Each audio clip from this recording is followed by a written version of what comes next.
so we expect as far as the GST is concerned. The monsoon session of Parliament kickstarts on the 18th. Joining us now is the former Commerce Minister and senior Congress leader, Mr. Anand Sharma. Sir, appreciate you joining us here on CNBC TV 18. We are given to understand that the former Parliamentary Affairs Minister, Mr. Venkaiah Naidu, has called both you as well as Mr. Ghulam Nabi Azad. The market is interpreting all of this to mean that perhaps there could be some headway on the GST, sir. What can we truly expect? Well, there have been contacts from the government, that's true. The former Parliamentary Affairs Minister Venkaiah Naidu spoke with me and Ghulam Nabi Azad, but so is the Finance Minister and the present Parliamentary Affairs Minister. The government has proposed a discussion with the principal opposition party, the Congress. We have accepted the offer and meeting may be scheduled for tomorrow. There are issues which have to be addressed. We had flagged three issues. One is the capping of the GST rate.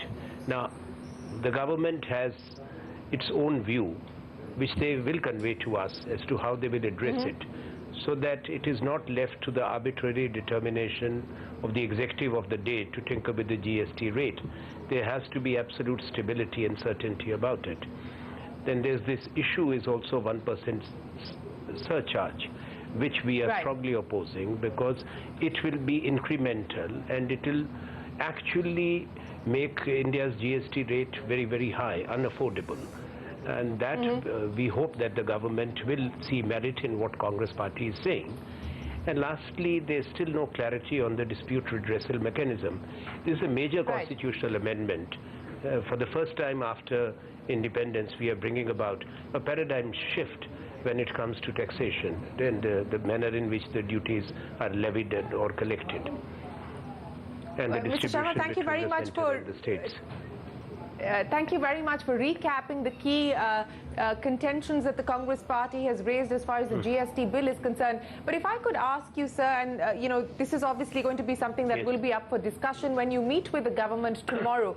But on the issue of capping the rate, sir, we are given to understand that there could be some degree of flexibility, while it may not be as part of the bill, but it could be attached as part of the rules. What is your understanding, sir? What has been communicated, if anything at all, by the government? No, you see, the government is not accepting this proposal so far, from what we know and what has been conveyed to us, of capping it in the Constitution Amendment Bill. Now we have to look at the alternate proposals that the government may make to us. One thing is, we are absolutely clear, there is no purpose will be served by capping it in the rules or in the subordinate legislation, because the rules can always be changed by the executive of the day.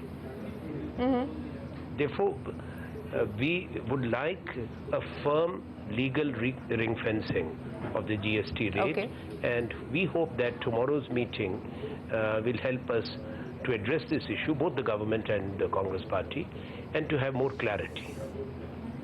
Mr. Sharma, would it be fair, sir, to read this current situation as a step forward between both the Congress party as well as the government in its efforts to try and push the GST bill through? If I were to pick up on the conversations that we've had with the government as well as with the leaders of the opposition in the previous session and the conversation that we're having today, it seems like there is more convergence in comparison to the previous session. Would that be accurate? Would that be a fair statement?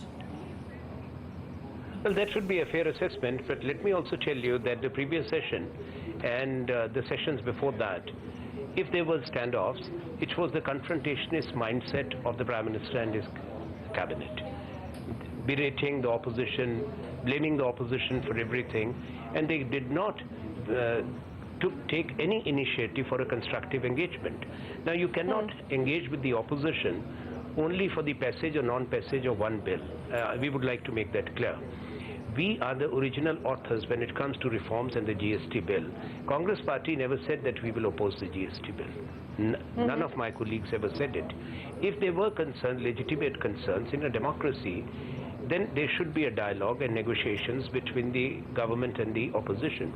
We hope that we will move in that direction, because earlier talk of isolating the Congress in recent weeks at the level of the Prime Minister and Finance Minister, we were very clear that that was misplaced bravado.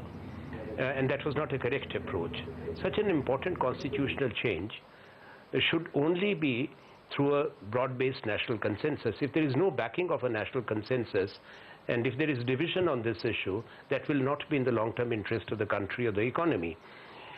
We surely would like India to have a GST which genuinely creates a common market and brings down the burden both on the producer, that's the Indian industry, and the consumers, and makes our industrial produce more competitive globally by bringing down the transaction costs. Mr. Sharma, of the three demands of the Congress party, the government seems to be most flexible, at least as far as that 1% interstate tax is concerned.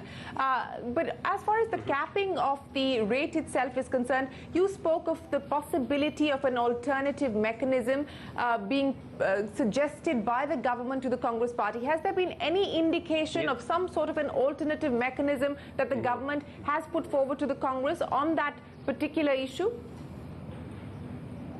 No, the government is aware that Congress party is very firm when it comes to legal ring fencing, and I hope that in tomorrow's meeting, the government, the Finance Minister and the Parliamentary Affairs Minister will make some proposal from the government side for the Congress leadership to consider. Let me ask you, sir, this very, very plainly. It is a long session of Parliament, the monsoon session, which starts on Monday the 18th. How confident or how hopeful do you feel today, Mr. Sharma, about the possibility of the passage of the GST bill? Well, its primary responsibility is always with the government of the day, as you know. But as far as we are concerned, we have been more than constructive. The present Parliament in the last 2 years has seen passage of more bills than the previous 10 years. And that is a statement of fact I am making. If today insurance bill is a reality, insolvency bankruptcy law is a reality, it is primarily because there is a responsible opposition party in the Indian National Congress. Earlier, for years and years, all these things were told. And I would like to remind, because public memory is short-lived, that if India until now couldn't have a GST, then for 7 years it was Shri Narendra Modi as Gujarat Chief Minister and the BJP who opposed. Now that's a story of the past. We are not a party which believes in partisan standoffs. We had concerns which we had registered with the government. Hopefully the government will meaningfully address them and move things forward. That is good to hear, and as you pointed out, Mr. Sharma, there is a crucial meeting tomorrow between the Congress as well as the government to try and thrash out the contentious issues on the GST. We are also given to understand, sir, that the government may want to press ahead with introducing the bill as early as the first week itself, perhaps even on the first day of the session. Do you believe if it's a successful meeting tomorrow, we could see that happen?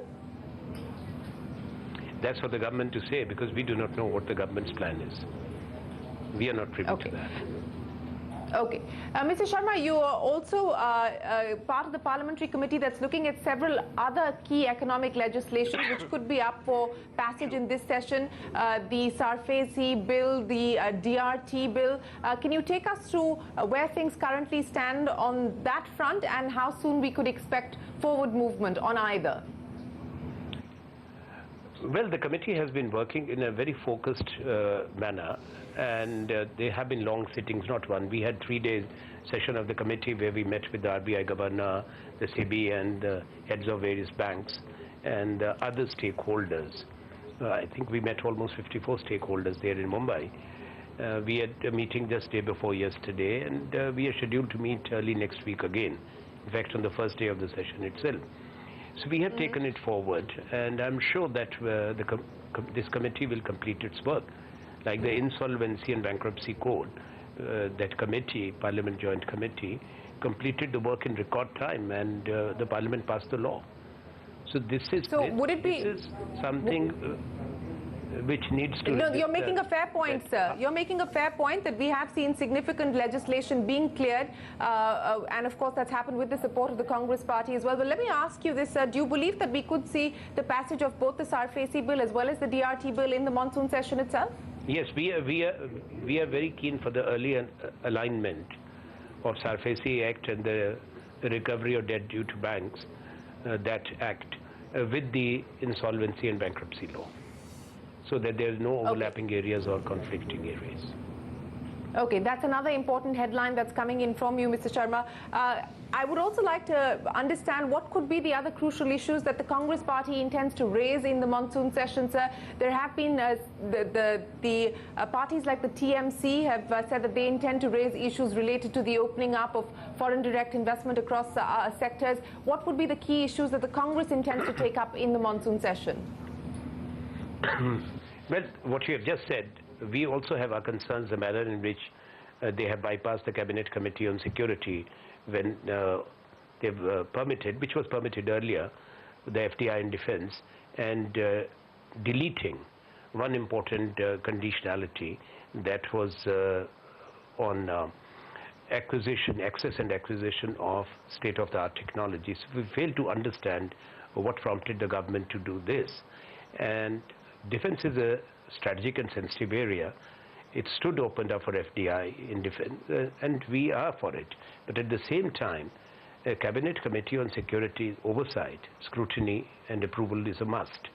Similarly, for the acquisition of brownfield pharma, if this condition of FIPB scrutiny and approval was put in, so it was done with a purpose, because there was a spate of takeovers of critical manufacturing capacities of the country in oncology, for one, in injectables for another, and there was a realization that very few were left.